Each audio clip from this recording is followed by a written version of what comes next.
When a talk show host tries to discredit a self-made millionaire, the world witnesses a response that shakes the entire system. The lights in the studio were blinding. It was a familiar feeling to Marcus Jefferson, though this time everything seemed different.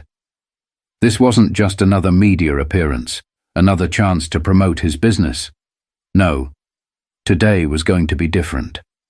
The stakes were higher, the audience was larger, and the topic wasn't just about business. It was about something far more personal. Marcus adjusted his crisp suit as he sat in the plush chair across from Rick Davidson, the host of the Morning Spotlight, a talk show that had been the go-to place for celebrities, entrepreneurs, and public figures alike. He'd been invited to talk about his latest venture, a tech startup that had skyrocketed in value, disrupting industries left and right. In less than 2 years, Marcus had transformed from a small-town entrepreneur to a multi-millionaire, breaking barriers that most people from his background never even dreamed of. His success was undeniable. And yet, there was something unsettling about this moment. As Rick Davidson introduced Marcus, his voice carried a tone of practiced enthusiasm, but there was something hollow about it. We're joined today by Marcus Jefferson, a man who has achieved incredible success against all odds, Rick said, his smile wide, but perhaps a little too rehearsed. The audience applauded, and Marcus smiled back. It was hard not to feel the weight of their eyes on him, the looks of curiosity, admiration, and maybe even skepticism. Rick leaned forward, looking at Marcus with an expression that said, "I've got questions, and you've got answers." His gaze seemed to pierce through Marcus, as though he was already sizing him up for something more. "So, Marcus," Rick began, his voice smooth, "you're from a small town, a place where opportunities aren't exactly overflowing. How did you manage to get to the top in an industry that's dominated by big players and deep pockets? Was it luck, or something else?" The question was phrased as if to imply that Marcus had somehow stumbled into success by chance, that his rise to the top wasn't due to his own brilliance, but a mere accident. Marcus took a breath, feeling the familiar tension knot in his stomach. This wasn't the first time someone had questioned his journey, and it wouldn't be the last. But something about Rick's tone stung more than usual. "Well, Rick," Marcus started, keeping his voice calm, "it wasn't luck. It was hard work, perseverance, and the willingness to take risks when others were too afraid to. I saw an opportunity, and I went after it, no matter how many people told me it was impossible." He spoke with conviction, the words coming from a place deep inside him. Rick nodded, but there was something condescending in his next remark. "Hard work, huh? I'm sure that's part of it. But let's be honest, Marcus. Not everyone who works hard gets to the level you're at. You must have had some kind of advantage, right? A mentor, a connection, or maybe even a bit of insider knowledge?" Marcus felt the subtle jab, the implication that he couldn't have achieved his success without some sort of unfair edge. It was a remark he'd heard before, and each time, it reminded him of the biases that people from his background had to face. The assumptions that success for someone like him was only possible if there was something fishy going on behind the scenes. But before Marcus could respond, Rick leaned in just a little closer, his smile not quite reaching his eyes. "I mean, let's be real here. You're a black man in an industry that's predominantly, well, let's just say not black. How do you explain that?" The words hit Marcus like a punch to the gut. The question, wrapped in a veneer of curiosity, was anything but innocent. It was a line of questioning designed to undermine, to put him on the defensive. The air in the studio seemed to shift, the applause from earlier growing fainter in the background. But Marcus wasn't backing down. The studio seemed to grow quieter, the bright lights above suddenly feeling too hot, as though the air itself was thickening with tension. Rick's question hung in the air, a thinly veiled jab aimed at Marcus's entire existence. For a split second, Marcus felt his heart rate pick up. He could feel the familiar weight of judgment, the unspoken assumption that someone who looked like him, someone who came from where he came from, shouldn't have made it this far. But he refused to let the familiar sting take root. His hands, resting on his lap, stayed steady. He'd fought too hard to let anyone or anything get under his skin now. He leaned forward slightly, meeting Rick's gaze directly. "Rick," Marcus said slowly, his voice calm but firm, The real question is, why are we still talking about race in 2025? Why does it matter what color I am? What should matter is that I've built something real, something that works, something that has the potential to change lives. Rick's eyes narrowed, his posture stiffening. This wasn't the answer he'd expected. He had probably anticipated a response that was more cautious, more deferential, something that would fit into the narrative he'd constructed. But Marcus wasn't going to give him that satisfaction. He wasn't there to play into the typical stories people like to tell about black success. Rick's forced smile faded a little, replaced by something more condescending. He leaned back in his chair, folding his arms across his chest. Sure, Marcus, but let's be honest. How much of your success has to do with your story? He emphasized the word story, the quotation marks invisible but unmistakable. People love a good rags-to-riches tale, don't they? It sells well, it gets the press, the interviews, the books, the documentaries. But the reality is, your journey isn't as unique as you'd like people to think. The air around Marcus seemed to snap. He could hear the audience's murmur in the background, some unsure, others perhaps uncomfortable. But it wasn't just Rick's words that stung. It was the way he was treating Marcus like a spectacle, like a token example to be paraded around for the world to see. It wasn't about his business. It wasn't about his innovation.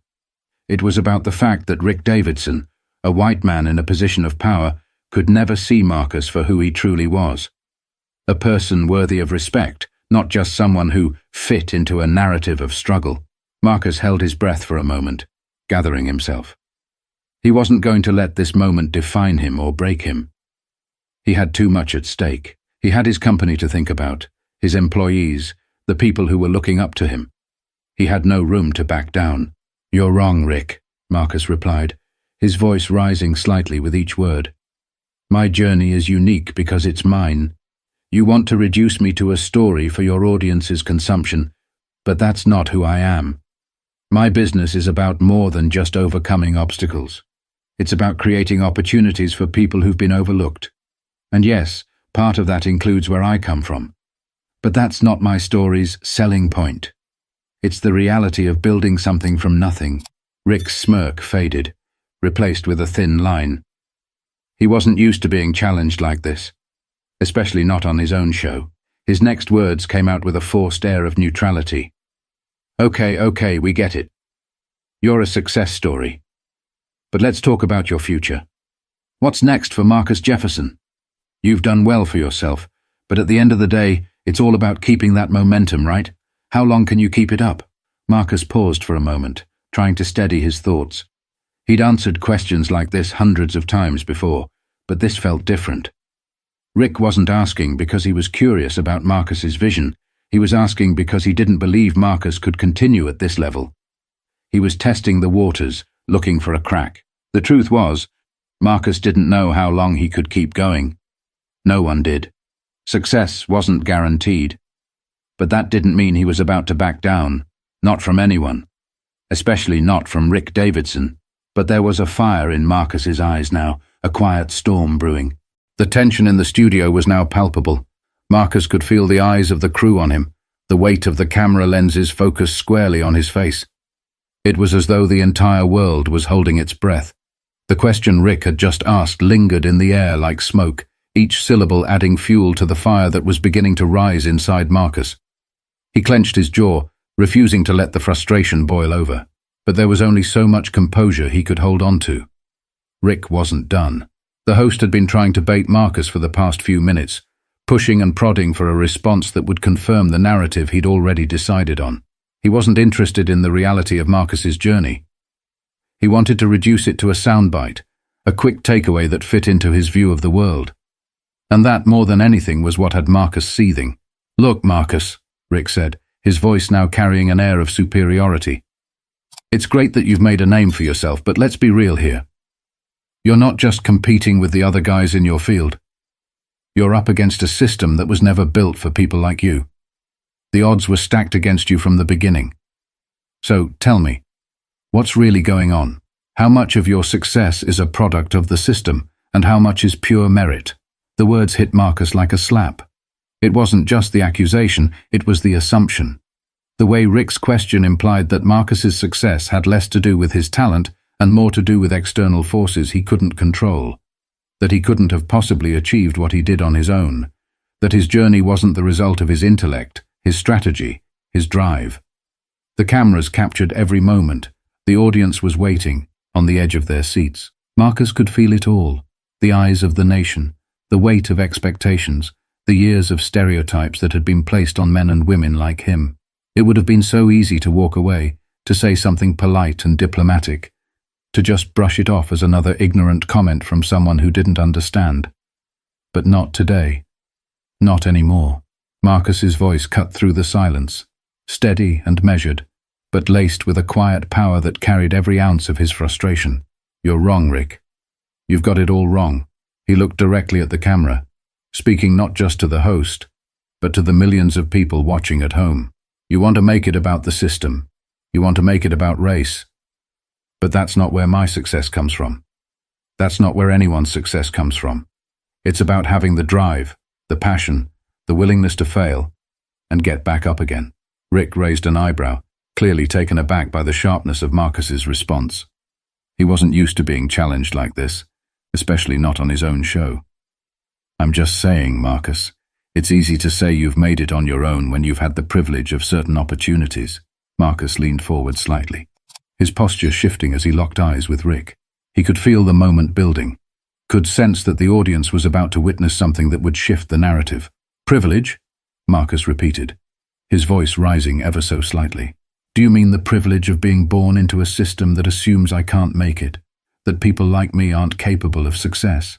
Do you mean the privilege of being underestimated every single step of the way? Of having people like you question every move I make because you can't believe someone who looks like me could accomplish anything without some kind of special treatment?" The air in the studio felt charged now, electric, as though something had finally snapped. The cameras zoomed in on both men, capturing every second. Rick opened his mouth to respond, but Marcus wasn't finished. "You want to make this about the system?" Marcus continued, his words now cutting through the tension in the room. "Fine. Let's talk about the system. The system tells people like me that we don't belong at the table. The system tells me that no matter how hard I work, I'll always be a step behind. But that's where the real fight is, isn't it? It's not about what anyone gives you, Rick.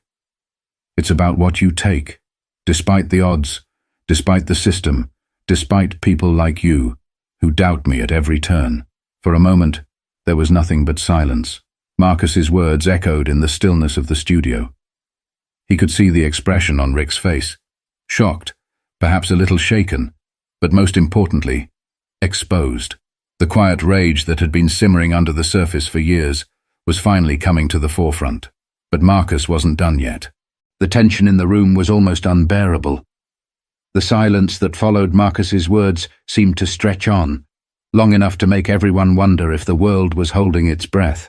Rick Davidson, usually so composed, now seemed completely thrown off. He hadn't expected a response like that, not from someone he had been so sure he could control with his typical line of questioning.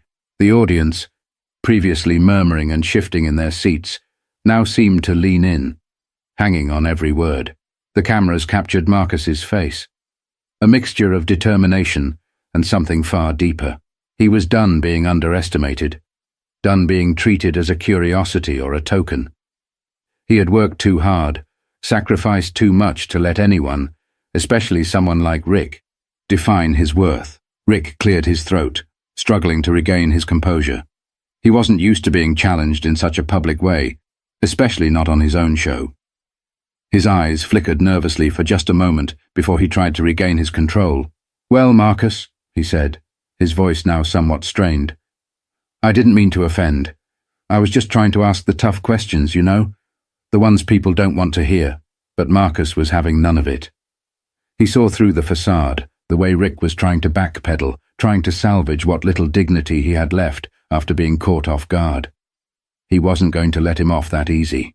"You're not asking the tough questions, Rick," Marcus shot back, his voice growing louder, sharper. "You're asking the easy questions, the ones that fit into a narrative people like you can swallow. It's comfortable for you to think I needed help, that someone handed me a seat at the table. But you don't want to ask the tough question, which is this. How many people like me are out there, working just as hard, if not harder, but never get the chance to even sit at that table? How many more Marcus Jeffersons are out there, with ideas, with dreams, with drive, but no opportunity? Rick's face reddened, and for a brief moment Marcus could see the anger flickering behind the host's eyes. The host tried to recover, his voice now dripping with false politeness. I understand you've worked hard, but what? Marcus interrupted, cutting him off. His voice was steady, but full of resolve. But you can't see that. But you want to discount it because it doesn't fit your narrative. Let me tell you something, Rick. You don't get to tell me my story. You don't get to make assumptions about my journey based on your limited perspective of the world. You don't know what it's like to be the only person in the room who looks like me, who constantly has to prove that I belong. The audience, for the first time, began to stir. The energy in the room was shifting. They could feel it. This wasn't just a conversation anymore. It was a confrontation. A reckoning. Marcus wasn't just defending himself. He was speaking for everyone who had ever been dismissed, underestimated, or ignored. Rick, visibly flustered now, attempted another comeback. But it was too late. The damage had been done. The moment had passed where he could control the conversation. Marcus had taken the reins, and there was no going back. Rick, this isn't just about me, Marcus continued, his tone unwavering. This is about every person who's been told they don't belong. Every entrepreneur who's been told their ideas don't matter because they're from the wrong background or the wrong neighborhood. We don't get to sit at the table, so we create our own. We don't ask for permission. We take what we've earned, and we give back. The words hung in the air like a challenge, daring anyone to question them.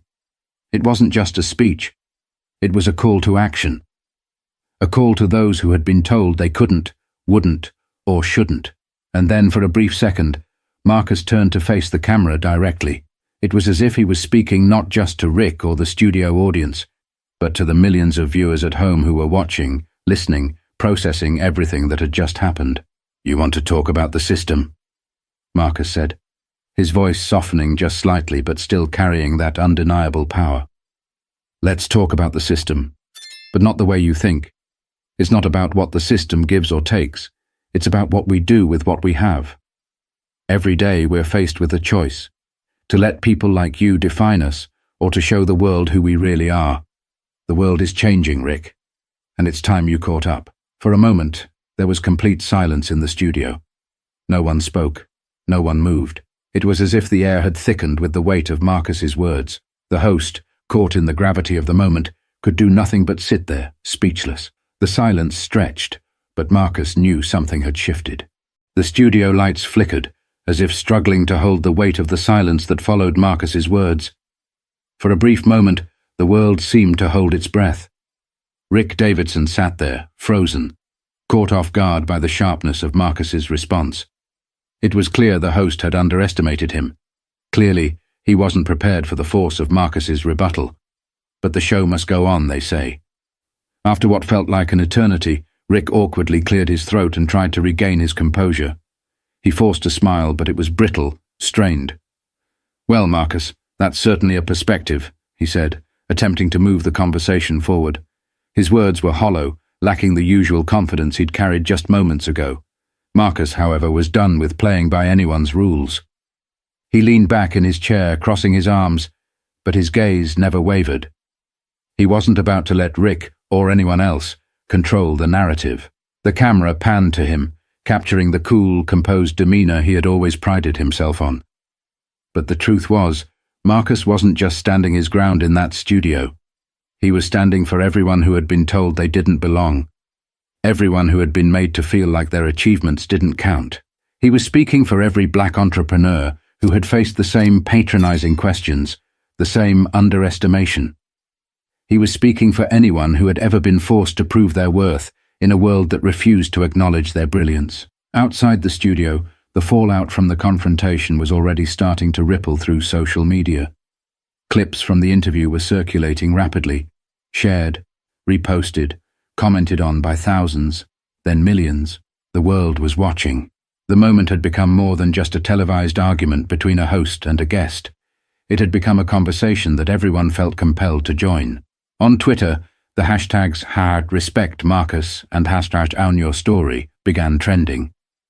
People were sharing their own stories, their own struggles with the biases and stereotypes that Marcus had so eloquently called out. They were inspired by his strength, his refusal to back down. What had started as a live interview had quickly turned into a nationwide movement. A conversation that transcended the boundaries of television and spilled into the streets, the homes, and the workplaces of people across the country. In a matter of hours, Marcus's company website was flooded with traffic as more people became curious about the man who had stood up to an entire system of prejudice. Orders for his products soared. Investors, who had been previously hesitant, began calling in, eager to learn more about his business model. They saw Marcus not just as a businessman, but as a symbol of what it meant to persevere in the face of adversity. His company was no longer just a tech startup. It was a beacon of hope for anyone who had ever felt dismissed or overlooked. At the same time, the show's ratings spiked. The interview with Marcus was replayed across networks, analyzed in countless articles, and debated in online forums. Some applauded his response, hailing him as a hero who had spoken truth to power. Others, however, criticized his tone, arguing that he had been too confrontational, too combative. But what was clear to everyone was this: Marcus had done something few had the courage to do. He had stood up unapologetically for himself and for every person who had ever felt marginalized.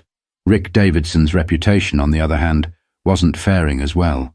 The media began picking apart his behavior, questioning his motives, and the subtle bias he had shown throughout the interview. People began to wonder how many other guests had been subjected to similar treatment, their accomplishments undermined by casual dismissals disguised as tough questions. In the days that followed, many advertisers pulled out from the morning spotlight, unwilling to associate their brands with a show that had been seen by many as perpetuating divisive stereotypes. But for Marcus, the real victory wasn't in the ratings or the viral moment. It was in the conversations that were happening. In the days after the interview, Marcus's life seemed to shift. The world had taken notice of his words, and the impact was profound, not just on his business, but on a much larger scale. The conversation that started in that studio had ignited something far greater, something that Marcus had always hoped for, but never imagined would happen so suddenly.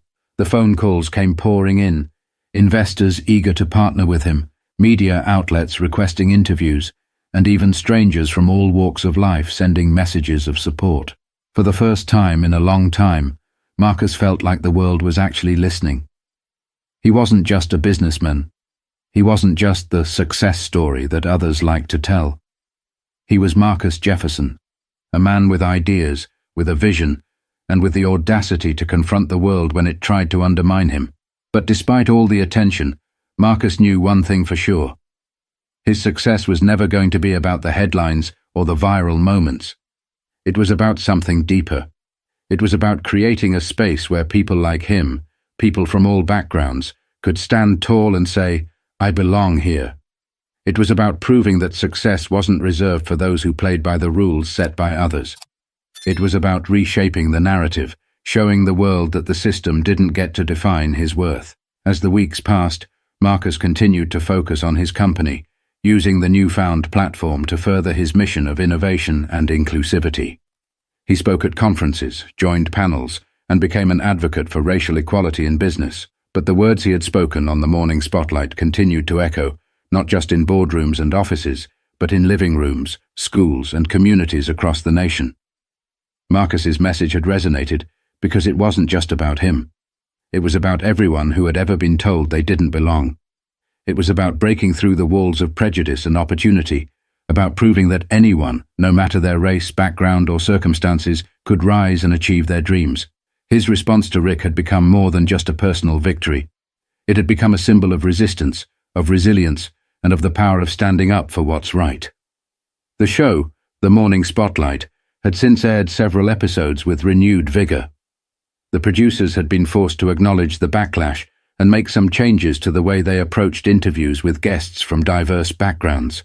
Rick Davidson, while still trying to salvage his career, couldn't escape the shadow of his own ignorance. The public had seen the truth in Marcus's words, and it wasn't something that could be easily swept under the rug.